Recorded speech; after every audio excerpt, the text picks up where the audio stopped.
देखो, endurance strength हम लोग देखे थे कि मटेरियल पे तो डिपेंडेंसी रखता ही है, अगर ब्रिटल है तो उस पर डिपेंड है, इरेगुलरिटीज़ पे डिपेंड करता था। और उसी तरह इंड्योरेंस जो है अलग अलग लोडिंग कंडीशंस के हिसाब से भी वेरी करता है। जैसे इंड्योरेंस स्ट्रेंथ अंडर टॉर्शन, जो हम लोग ने इंड्योरेंस देखा वो बेंडिंग वाले केस के लिए देखा, क्योंकि जो हम लोग ने एक्सपेरिमेंट परफॉर्म किया था मैक्स रोटेटिंग बीम एक्सपेरिमेंट, वहाँ पे बेंडिंग स्ट्रेस अप्लाई किया था, तो हमने बेंडिंग एंड्योरेंस स्ट्रेंथ देखा। तो बेंडिंग एंड्योरेंस स्ट्रेंथ क्या है, एक तरह का नॉर्मल स्ट्रेस है, ठीक है, सिग्मा नॉर्मल है, ठीक है। वहीं शियर एंड्योरेंस स्ट्रेंथ एक अलग चीज़ है, ये नॉर्मल स्ट्रेस है, ये शियर स्ट्रेस है, ये दोनों अलग अलग है, तो दोनों का एंड्योरेंस स्ट्रेंथ भी अलग अलग आएगा ना। दोनों लोडिंग अलग अलग तरीके का है ना, एक नॉर्मल प्लेन में लग रहा है, एक उसके एक परपेंडिकुलर, ये जिस प्लेन में लग रहा है ये उसके परपेंडिकुलर प्लेन में लग रहा है, मतलब समझ रहे हो। तो दोनों के वजह से जो एंड्योरेंस स्ट्रेंथ आएगा वो अलग अलग आएगा, ठीक है। तो मैक्सिमम शियर स्ट्रेस थ्योरी जो हम लोग ने थ्योरी ऑफ फेलियर में सब पढ़ा था, वहाँ से जो शियर एंड्योरेंस स्ट्रेंथ आएगा वो 0.5 टाइम्स बेंडिंग एंड्योरेंस स्ट्रेंथ क्या आएगा। वही मैक्सिमम डिस्टॉर्शन एनर्जी थ्योरी से अगर देखें तो ये 0.577 टाइम्स बेंडिंग एंड्योरेंस स्ट्रेंथ आएगा, ठीक है। अब देखो एक बड़ा ही इसमें कंसेप्चुअल चीज़ है, endurance strength under axial loading.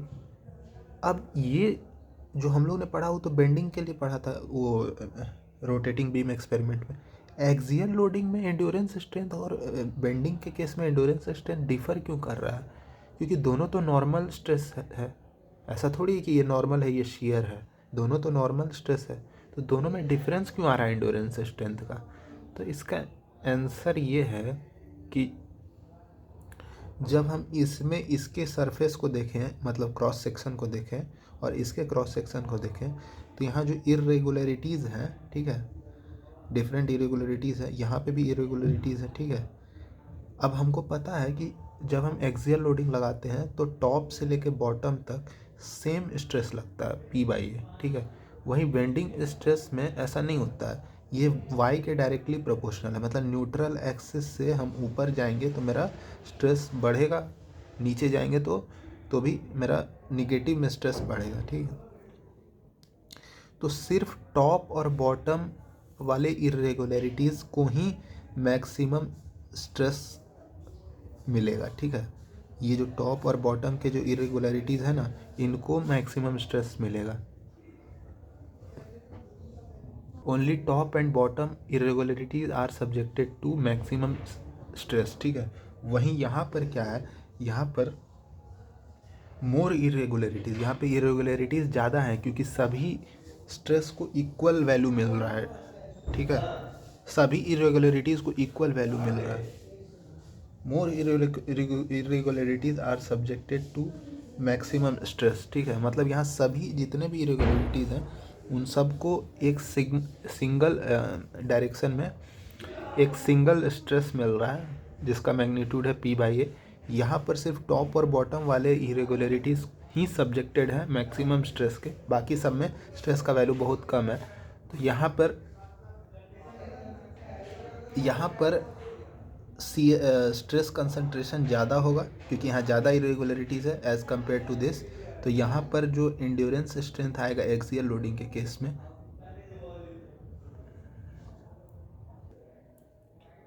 तो यहाँ पर जो है वो ज़्यादा इरेगुलरिटीज़ के कारण यहाँ पर स्ट्रेस कंसंट्रेशन ज़्यादा आएगा, जिसके वजह से यहाँ का स्ट्रेस जो है वो ज़्यादा होगा, ठीक है।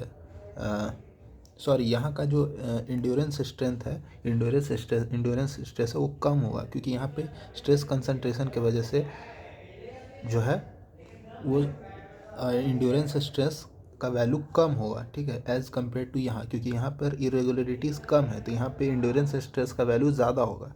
इसीलिए यहाँ पे एक रिलेशन आता है, ये एक्सपेरिमेंटल रिलेशन है। ये एक्सियल स्ट्रेस जो होता है वो 0.85 times endurance stress due to bending होता है। अब यहाँ पर ये मत बोलना कि एक्सियल स्ट्रेस तो आपने बताया कि ज़्यादा होता है, तो यहाँ 0.85 टाइम्स ये endurance stress due to bending है। तो किसी भी नंबर में अगर 1 से कम मल्टीप्लाई करते हैं तो वो नंबर घटता है, तो ये बेंडिंग वाले से कम ही है, ठीक है। एक्सियल स्ट्रेस जो है बेंडिंग वाले से कम है, बेंडिंग वाले ज़्यादा है, ठीक है। मतलब endurance stress due to bending ज़्यादा है, S E is greater than S A E. अब देखो डिज़ाइनिंग के बात करते हैं, ठीक है। डिज़ाइन प्रोसेस जो है, जैसे अलग अलग केसेस में डिज़ाइन का तरीका अलग अलग होगा, ठीक है। तो देखो डिज़ाइन का जो प्रोसेस है वो 2 पार्ट में हमने इसे डिवाइड किया है। एक होगा कम्प्लीटली रिवर्स स्ट्रेस, दूसरा होगा कम्प्लीटली, इसको फ्लक्चुएटिंग स्ट्रेस का नाम इसलिए दिया गया क्योंकि एक्चुअली में कम्प्लीटली रिवर्स स्ट्रेस भी एक तरह का फ्लक्चुएटिंग स्ट्रेस ही है, पर यहाँ पर हम लोग नॉन कम्प्लीटली रिवर्स स्ट्रेस बोले तो वो थोड़ा सा मतलब अटपटा लगता था, तो इसे फ्लक्चुएटिंग स्ट्रेस का नाम दे दिया गया। कम्प्लीटली रिवर्स स्ट्रेस भी एक तरह का फ्लक्चुएटिंग स्ट्रेस है, पर थोड़ा सा नाम अजीब लगता, नॉन कम्प्लीटली रिवर्स स्ट्रेस, उस वजह से इसका नाम फ्लक्चुएटिंग स्ट्रेस लिख दिया गया, ठीक है। अब कम्प्लीटली रिवर्स स्ट्रेस में भी तो कम्प्लीटली देखो इन दोनों में डिज़ाइनिंग का प्रोसेस अलग अलग होगा। सबसे पहले जो इसमें डिज़ाइन जो भी डिज़ाइनर है, जो भी डिज़ाइन इंजीनियर है, वो इसमें डिज़ाइन का प्रोसेस अलग आएगा। कुछ हम लोग अभी इक्वेशंस देखेंगे, यहाँ पे डिज़ाइन का प्रोसेस अलग होगा। इक्वेशंस अभी हम देखेंगे, वो डिज़ाइन इक्वेशंस क्या क्या है, ठीक है।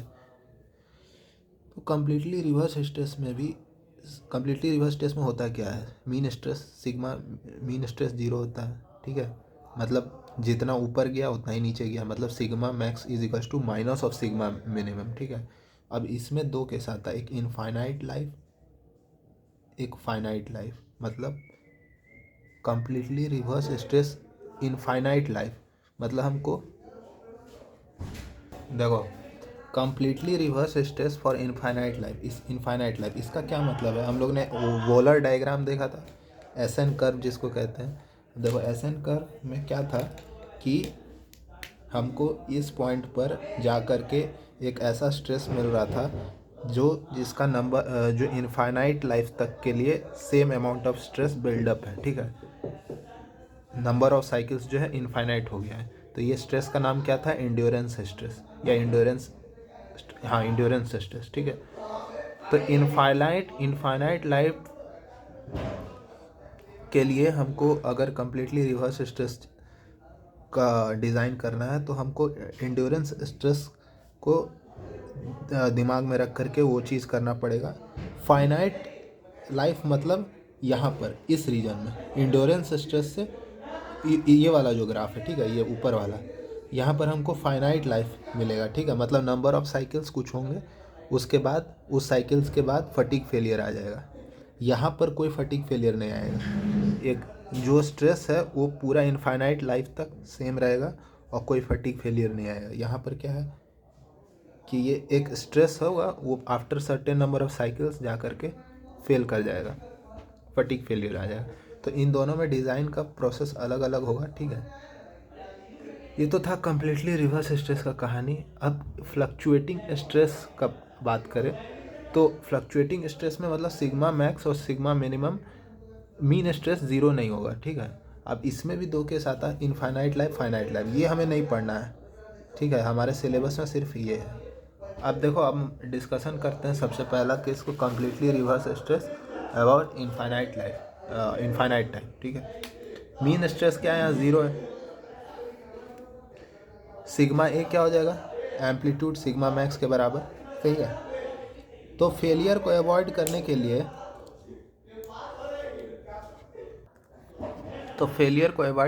जो मेरा सिग्मा मैक्स का वैल्यू है वो इंड्योरेंस स्ट्रेस से कम होना चाहिए। अगर वो